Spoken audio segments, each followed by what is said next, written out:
What is up, party people? It's Dan, your basement guitar superstar. This is another episode of Creator Spotlight.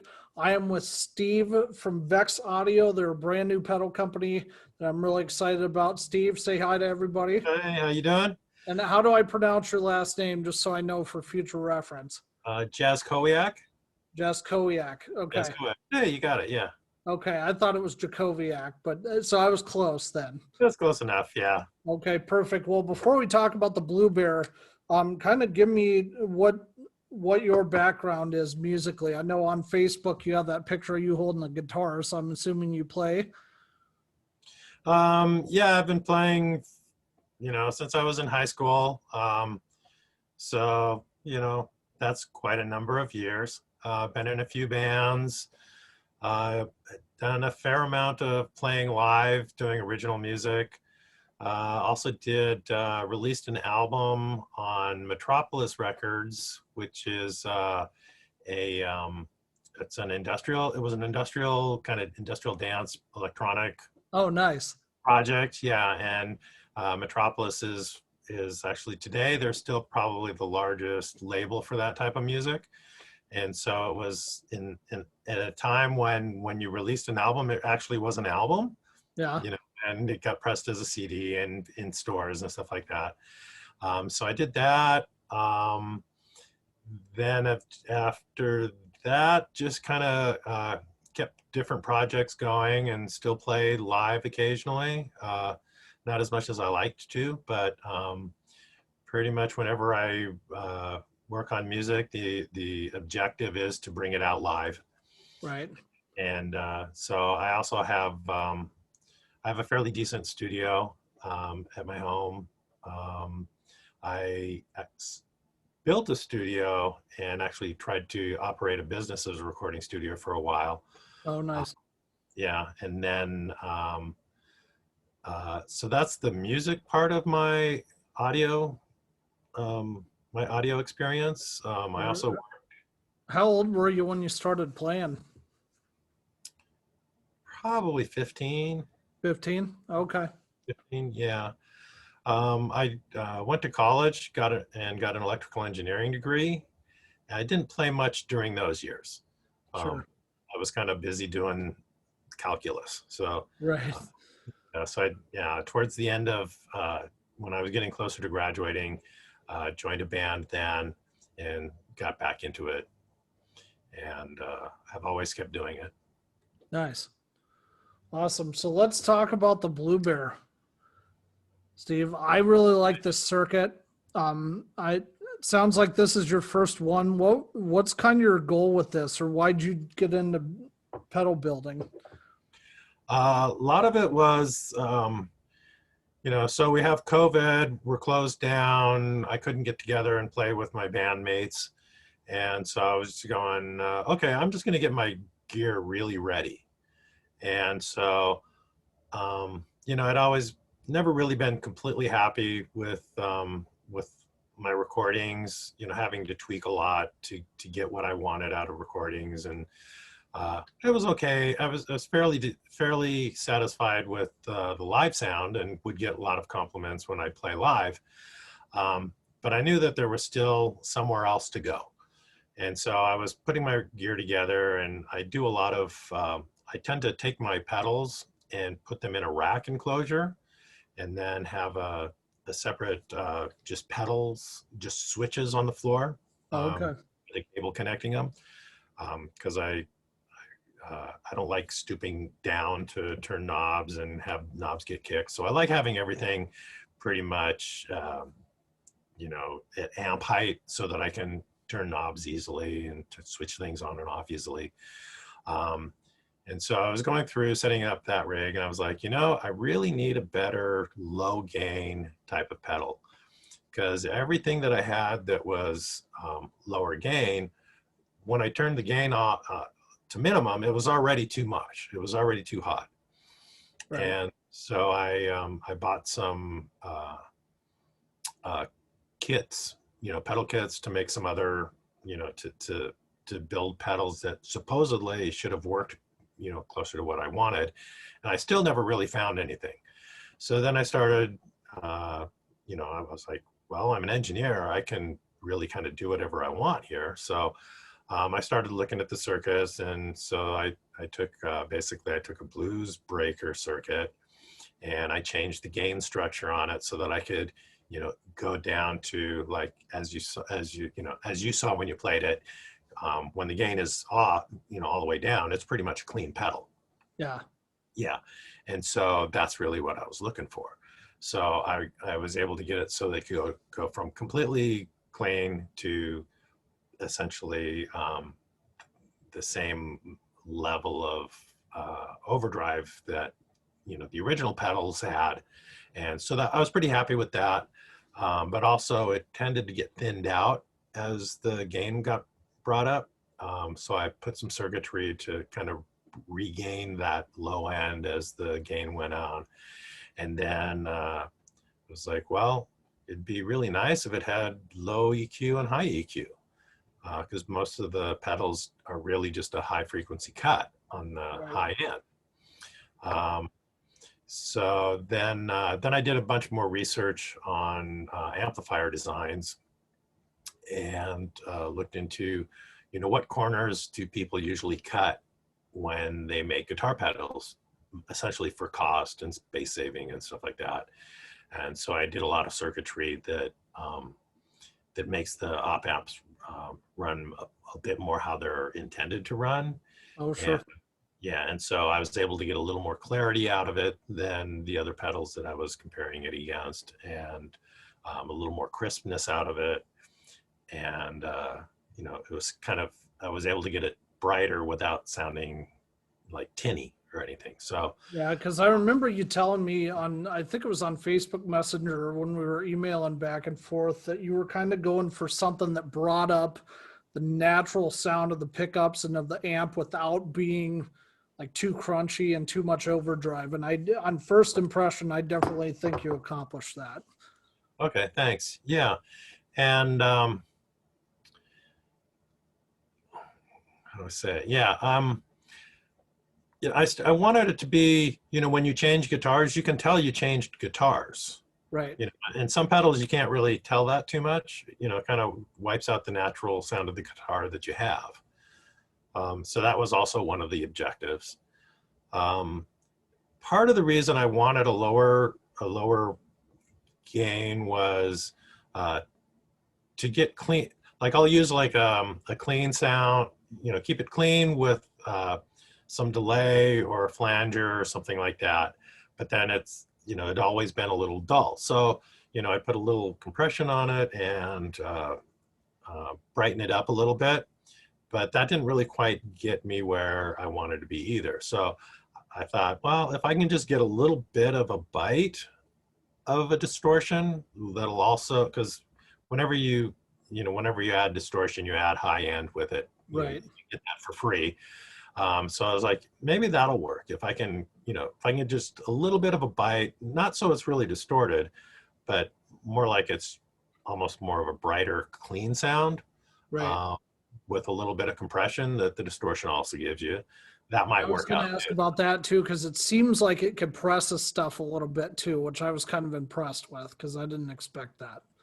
Yeah, it just kind of takes the edge off of it. It just, it doesn't, you don't hear it pump or anything like a true compressor does, Right.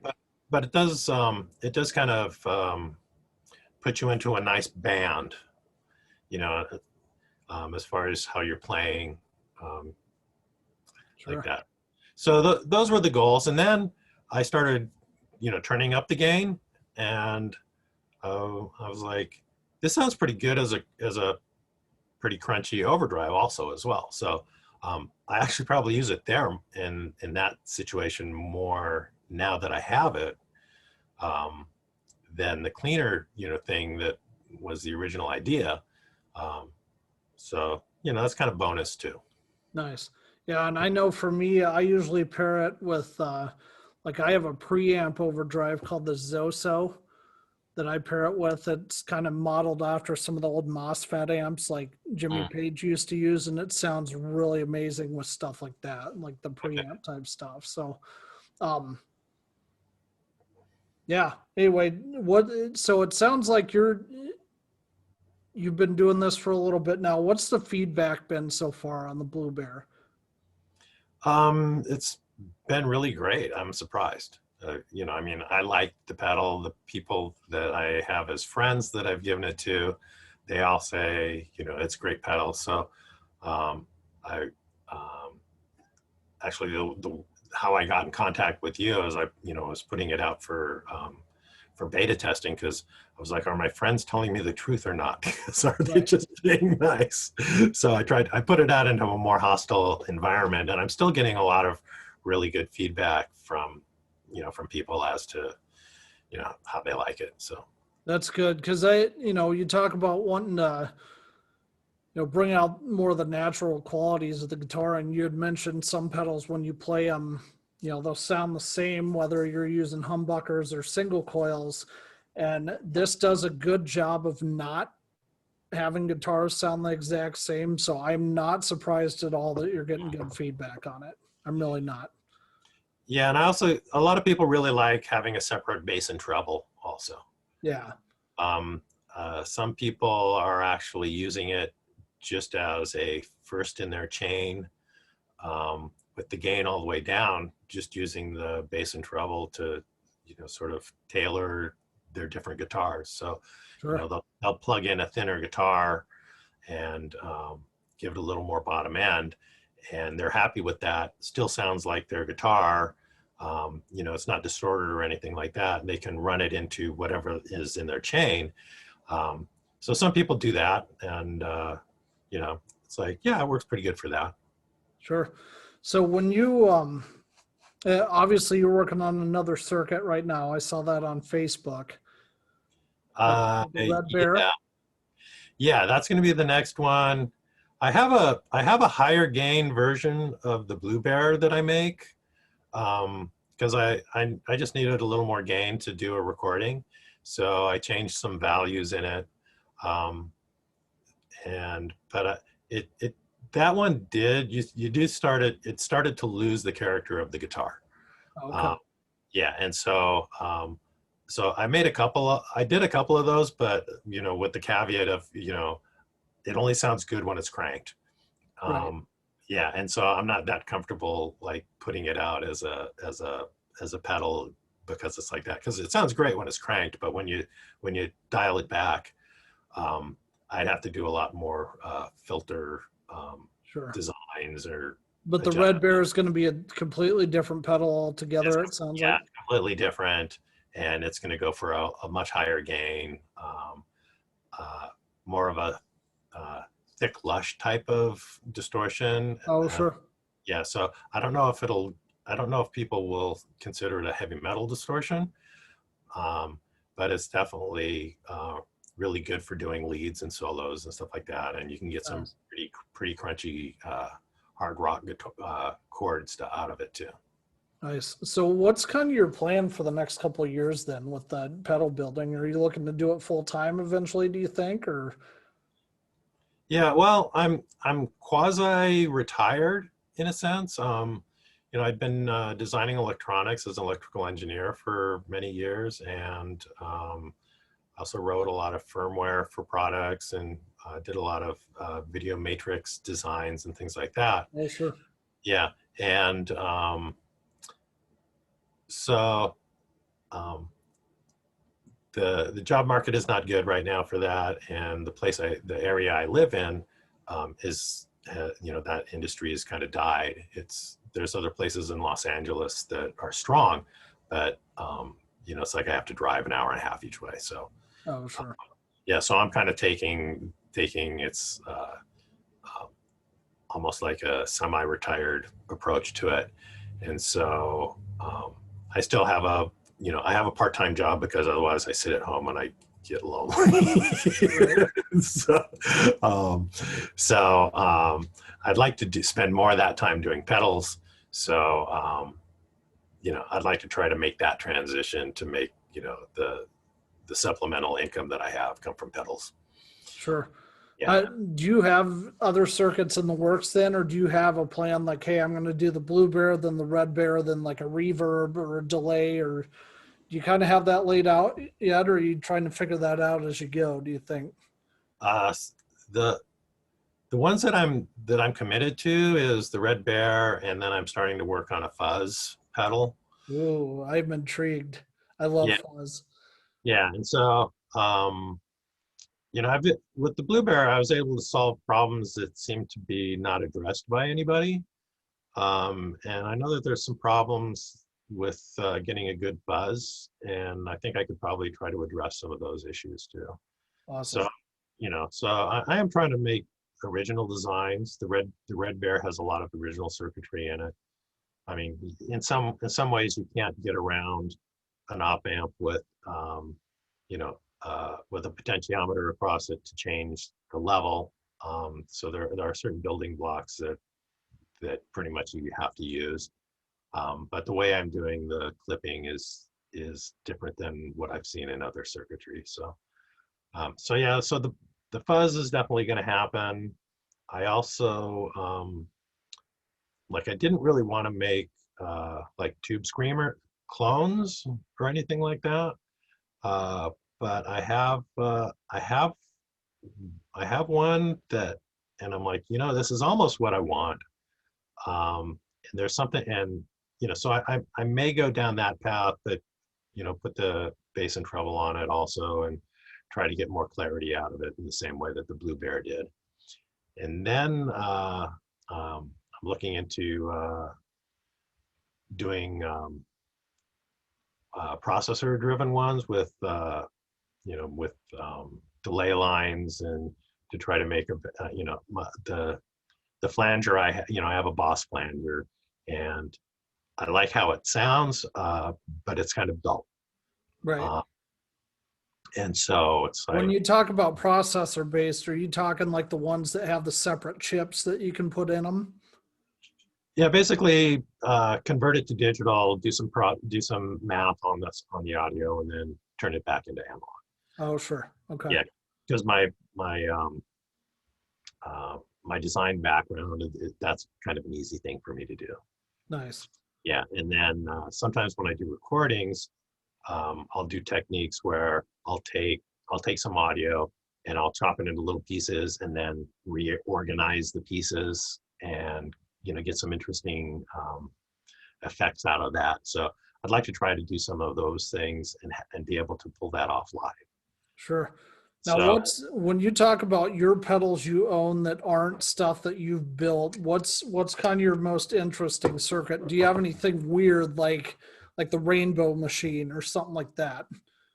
no, I pretty much just have Boss distortions, a rat pedal. I have a couple DoD pedals. Let's see, one of them is like a hot something. I forget the name of it exactly. Is it the Hot Rod? Maybe it's orange. So orange got four knobs. Tells you a lot, huh? Yeah, It's like there's half the a pedals in the world. Digitech circuit called the Hot Rod that's a distortion that's orange. Hmm. So Um, as far as like delays and reverb and echoes, I tend to use rack effect unit for those. So I don't have a board with a bunch of different delay pedals or reverb pedals. I have some Alesis rack equipment, like I have a quad reverb 2 and a MIDI verb 4. So the quad reverb has 8 different delay reverb um, blocks in it that you can program each individually. So you can have 8 wow. stages of delay, reverb, and then more delay, and then more reverb, and then a flanger, and a chorus, and those things like that. So you can do a whole lot of programming with those. So Do you that's think you'll get into stuff like that, like doing the rack units at some point? not really that. That's how. It's just that's what I've chosen to get delay and reverb Oh, and sure. phase types of effects. Because I can, usually, like if I hear a demo of a reverb or a delay, I'll tend to go, that's nice. It's neat that it's on the floor and it's $160 or something. but I have that in my rack. You Right. know, I can program that with what I have. And since my pedals are in my rack, it kind of makes sense. I have, you know, to have all that stuff in one location. So, um, and there are so many people making really nice sounding reverb and delay pedals that, like, I'm not listening to those and going, wow, that's not very good. I could outdo that. You know, Right. I'm kind of like, you know, that's a great sounding pedal. There's not really, you know, there's not really, I don't see a reason to go after that. Sure. Um, and my biggest inspiration is things that I need actually. So, you know, if I don't need it, I probably won't design it. Oh, nice. You know, um, yeah. So it's a bit selfish in that regard. Nice. So when you talk about your guitar playing specifically, what's your main axe that you use? Um, my main axe is a Les Paul. What do they call it? Les Paul Special. Oh, Gibson Les nice. Paul Special. So it's a flat top Les Paul.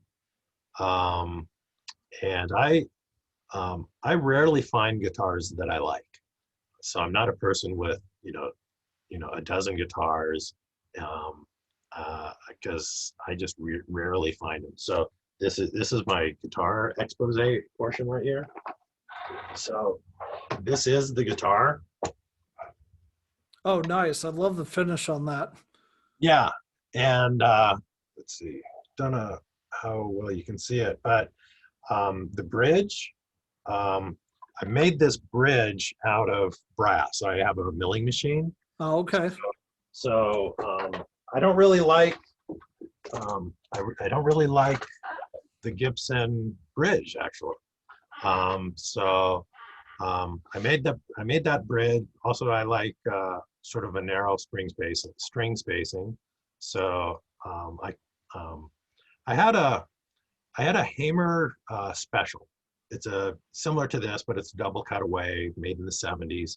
And they had a period where they made their own bridge and they had a narrow string spacing on it. And I played that for years and years and years. I became really accustomed to it. And so when I bought this guitar, the goal was to recreate that other guitar, because I can never find another guitar that I like, you know, that played Right. anywhere near how that guitar played. So I made that bridge with the narrow spacing. I did strings through the body, and because it seems like I can get a little more sustain out of that. And then I shaved down the neck. I made it narrower and thinner and things like that. So I don't just walk into a guitar store and find something that I like, you know. So I There's nothing wrong with that. yeah, so I turned that guitar into the guitar I wanted. Awesome. Yeah. Awesome. So let me ask you a question back to the pedals here. Hmm. What's I'm assuming you like bears, right? Because or how'd the bears thing come about? The bear came about because my youngest son has this little stuffed bear, and it's blue. And most of the lower gain pedals tend to be like a blues driver or a blues breaker or a blue, and a lot of people that made clones also called them a blue something Right. or a thing blue. And so I was like, blue, bear, there you go. Nice. That's the story. So it's kind of after my son's little stuffed blue bear that That's he cool. that even at 19 years old he still keeps on his bed. So Nice. That's hilarious. yeah. Any plans for doing like NAM or any of that when the whole pandemic's over? Yeah, I'd like to try that out. Yeah. Um, I almost did that a few years ago with my rack assembly things, but it ended up not working out. But because I at one point was trying to start a business, taking pedals, putting them in a rack, and I have a computer. Actually, I can do MIDI communications with microcontrollers, and so I would have the rack. You know, all your pedals would be in a rack.